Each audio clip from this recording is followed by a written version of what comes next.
नमस्कार, PTN health में एक बार फिर से आपका बहुत बहुत स्वागत है। हम आए हुए हैं अभी IGIMS में, इंदिरा गांधी आयु विज्ञान संस्थान में, जहां डॉक्टर कल्पना सिंह हैं, जिनसे पिछले एपिसोड में भी हमने बात किया था। ये हैं प्रजनन औषधि विभाग की प्रोफेसर एंड हेड। पिछले एपिसोड में हमने बांझपन के बारे में बात किया था और उसी एपिसोड में ये चर्चा हुई थी कि IVF क्या है। आज हम उसी IVF के बारे में बात करेंगे कि मैडम IVF क्या ट्रीटमेंट क्या है, किन पद्धतियों के द्वारा जो है इसका मतलब इलाज हो सकता है, इसके बारे में। तो मैम, सबसे पहले बहुत बहुत स्वागत है हमारे चैनल में। और मैम, ये बताइए कि IVF क्या है। पिछले बार हमने चर्चा की थी, तो IVF क्या है, इसके बारे में पूर्ण जानकारी। देखिए, IVF का फुल फॉर्म होता है इन विट्रो फर्टिलाइजेशन, यानी कि विट्रो मतलब बाहर, शरीर के बाहर में फर्टिलाइजेशन हो रहा है। सामान्यतः जो ऐसे कपल साथ में रहता है तो उसमें शरीर के अंदर में निषेचन होता है, लेकिन जब हम कोई तकनीक के द्वारा जो निषेचन की प्रक्रिया है वो यदि शरीर के बाहर हो रहा है, ज़्यादातर पेट्री डिश में होता है, लेकिन पहले इसको टेस्ट ट्यूब बेबी बोला जाता है ट्रेडिशनली आम भाषा में, लेकिन ये पेट्री डिश में यूजुअली फर्टिलाइजेशन का काम होता है। तो शरीर के बाहर जो फर्टिलाइजेशन हो रहा है उसी को टेस्ट ट्यूब बेबी या IVF कहते हैं। इसमें इसकी जो प्रक्रिया है, वैसे इसमें महिला को उसके मासिक के दूसरे दिन से गोनाडोट्रोफिन्स कहते हैं। गोनाडोट्रोफिन एक तरह का इंजेक्शन है, जिस इंजेक्शन को लगाने से महिला के अंडाशय से अंडाणु विकसित होते हैं, अंडाणु विकसित होने लगते हैं। सामान्यतः ये इंजेक्शन 10 से 12 दिन लगता है। 10 से 12 दिन लगने के बाद जब उसका काफ़ी सारा अंडाणु दोनों ओवरी में विकसित हो जाता है, तो फिर अंडा को मैच्योर होने के लिए एक दूसरी इंजेक्शन लगाई जाती है। वो इंजेक्शन लगाने के 36 घंटे पे, 35 से 36 घंटे पे महिला को थोड़ा निश्चेतना दिया जाता है, एनेस्थीसिया दे करके अल्ट्रासाउंड गाइडेंस में उसके योनि मार्ग से अंडाणुओं को निकाल लिया जाता है शरीर से बाहर। और फिर इन अंडाणुओं को जो हमारे एक्सपर्ट होते हैं, एम्ब्रियोलॉजिस्ट होते हैं, वो एम्ब्रियोलॉजी लैब में इनकी थोड़ी प्रोसेसिंग करते हैं और जैसी ज़रूरत होती है उसके मुताबिक या तो इन अंडाणुओं को उस महिला के पुरुष के शुक्राणु के साथ में एक साथ रख दिया जाता है निषेचन के लिए, और फिर बाद में हम लोग देखते हैं यदि ये निषेचित हुआ नहीं हुआ तो ये प्रक्रिया हो गई IVF की, टेस्ट ट्यूब बेबी वाली। और दूसरी जो है प्रक्रिया, इसमें ICSI कहते हैं। इसमें अंडाणु की और थोड़ी ज़्यादा प्रोसेसिंग की जाती है और फिर पुरुष का शुक्राणु ले करके उसको हम लोग, एक मशीन होती है इन्वर्टेड माइक्रोस्कोप ICSI मशीन, उसमें देख करके हम निषेचन कर देते हैं। हम शुक्राणु को महिला के अंडाणु में डाल देते हैं और फिर उनको छोड़ देते हैं। तो इसमें निषेचन की प्रक्रिया आर्टिफिशियली लैब में करा दी जाती है और एक में स्वाभाविक रूप से होने के लिए छोड़ दिया जाता है। पर दोनों ही IVF मतलब असिस्टेड रिप्रोडक्टिव टेक्नोलॉजी का ही पार्ट है, पर दोनों में थोड़ा फ़र्क है। हाँ, और इसके बाद फिर भ्रूण यदि बन गया तो फिर हम लोग उसको देखते हैं विकसित हुआ कि नहीं। जो अच्छे क्वालिटी के भ्रूण रहते हैं उनको जैसी ज़रूरत होती है, या तो महिला के गर्भाशय में 4 दिन का इंजेक्शन लगाने के बाद डे 3 तीसरे दिन वाला भ्रूण को महिला के गर्भाशय में ट्रांसफ़र किया जा सकता है, या उससे ज़्यादा दिन का प्रोजेस्टेरोन इंजेक्शन लगाने के बाद 5वें दिन का भी भ्रूण महिला के गर्भाशय में ट्रांसफ़र किया जाता है। तो ये एक समरी है IVF में सारी प्रक्रियाओं को समझने के लिए। तो देखा आपने, सुना कि IVF की प्रक्रिया कैसे होती है, कितने कितने दिनों पर वो प्रक्रिया होती है, कितने इंजेक्शन लगाने के बाद जो है उसको तैयार किया जाता है प्रजनन को, और कैसे अंडाणु को डेवलप कर वो उनमें डाला जाता है। मैम, ये तो IVF की प्रक्रिया। तो IVF में कभी कभी ये सुना जाता है कि IVF कराने के बाद भी वो फेल हो जाता है, तो कितने बार ये प्रक्रिया किया जा सकता है? देखिए, सफलता की दर जो है ना वो एवरेज 40% जाता है ना। कहीं कोई यंग पेशेंट है और सारी चीज़ें बहुत फेवरेबल है तो 50% भी हो जाएगा।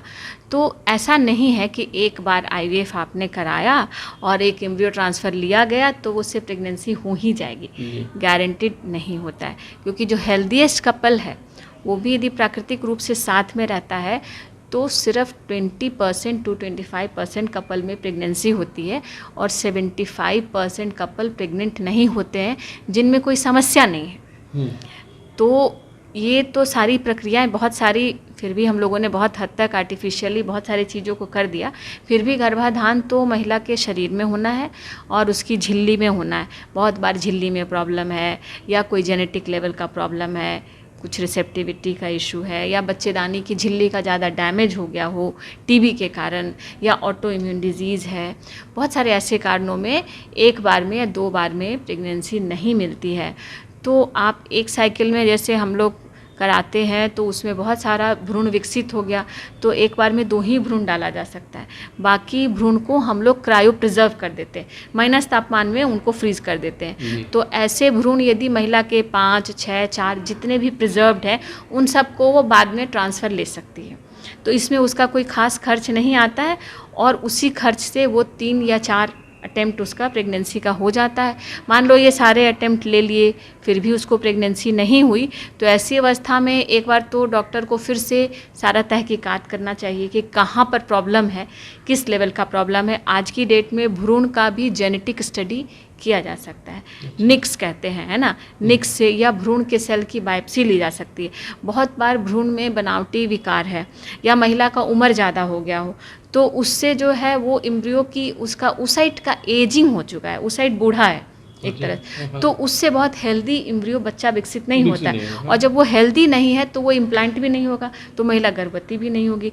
तो ऐसे में यदि महिला का उम्र 35 से ज़्यादा है, 38-40 साल की है और यदि उसको प्रेगनेंसी नहीं हो रहा है तो उसको डोनर ले लेना चाहिए। डोनर oocyte ले लेगी, यदि दूसरी महिला से ले लेती है तो उसमें उसका यंग oocyte रहता है जिसका डीएनए ज़्यादा यंग है, माइटोकॉन्ड्रियल डीएनए में भी एनर्जी ज़्यादा है, हर चीज़ें ज़्यादा अच्छी हैं, सेल डिवीज़न ज़्यादा अच्छा होगा, तो उन लोगों में प्रेगनेंसी रेट बेटर है। कभी कभी हस्बैंड में यदि ऐसा प्रॉब्लम है कि हस्बैंड के सैंपल से प्रेगनेंसी नहीं हो रही है या उसमें कोई जेनेटिक प्रॉब्लम है तो ऐसी अवस्था में डोनर से हस्बैंड का भी लिया जा सकता है।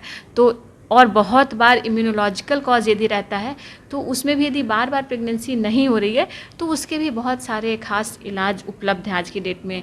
कुछ विशेष तरह की सुइयाँ आती है, सुई लगाया जा सकता है, कुछ इन्फ्यूजन दिया जा सकता है, कुछ दवाइयाँ दी जाती हैं जिससे कि ये फेलियर को हम लोग एड्रेस करें। बहुत बार पॉलिप रहता है गर्भाशय में तो इसके लिए भी हिस्ट्रोस्कोपी करा के देखते हैं। तो रिकरेंट फेलियर का एक अलग पूरा का पूरा इलाज का एक अलग से गाइडलाइंस है, तो उसके तहत फिर हम लोग महिला को इन्वेस्टिगेट करते हैं, फिर उसका कारण खोजते हैं कि क्यों नहीं हो रहा है और जो कारण निकलता है उसके हिसाब से उसकी खास इलाज दी जाती है। तो उन लोगों में ही प्रेगनेंसी होने का काफ़ी चांस रहता है।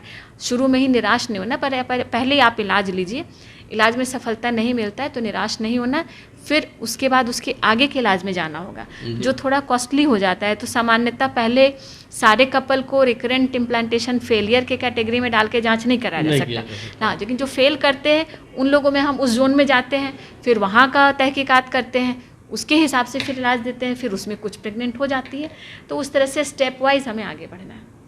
तो ये सारी प्रक्रिया करने में अपने बोला कुछ एक्सपेंस ज़्यादा हो जाता है, कितना एक्सपेंस हो जाता है? शुरुआत से कितना एक्सपेंस हो जाएगा? मान लो फर्स्ट ट्रीटमेंट किए हैं IVF, तो देखिए हम लोग के सेंटर में बेसिक इन्वेस्टिगेशन को छोड़ दिया जाए तो जो रूटीन हम लोग हस्बैंड वाइफ का कराते हैं तो IVF की प्रक्रिया में यहाँ पर 30,000 का चार्ज है, ICSI में 35,000 का चार्ज है और दवाइयाँ वगैरह की जो कॉस्ट होती हैं उसमें लगभग 35 से 40,000 जाता है। तो लगभग मान के चले कि एक एवरेज कपल को 75, 80 से 85,000 के बीच में, डिपेंड करता है महिला का एज और ओवेरियन रिस्पॉन्स कैसा है उसके हिसाब से, पर 75 से 80,000 के बीच में सामान्यतः एक कपल का इलाज हो जाता है।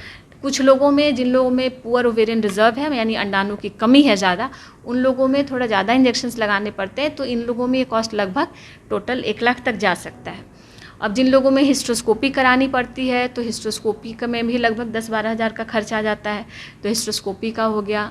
फिर इसी तरह से यदि भ्रूण का जेनेटिक्स टेस्ट कराएंगे तो उसमें भी फिर एक भ्रूण का लगभग 15,000 के आसपास कॉस्ट जाता है।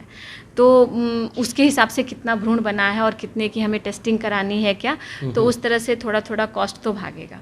यदि जिन लोगों में जेनेटिक प्रॉब्लम हम उम्मीद कर रहे हैं या जिन लोगों में बार बार प्रेगनेंसी नहीं हो रही है तो वहाँ पे कॉस्ट कुछ भागता है, लेकिन ये है कि हाँ, निराशा ही नहीं है, आशा भी है। निराशा ही नहीं, आशा भी है। कॉस्ट तो बताया मैम ने कि कितने चीज़ में क्या क्या प्रक्रिया में कितना कितना कॉस्ट लग रहा है। उम्मीद करते हैं कि आप समझ गए होंगे कि कितना कॉस्ट लग रहा है। करीब से 1 से 1.5 लाख प्रक्रिया में लगता है, करीबन पूर्णतः लगता है।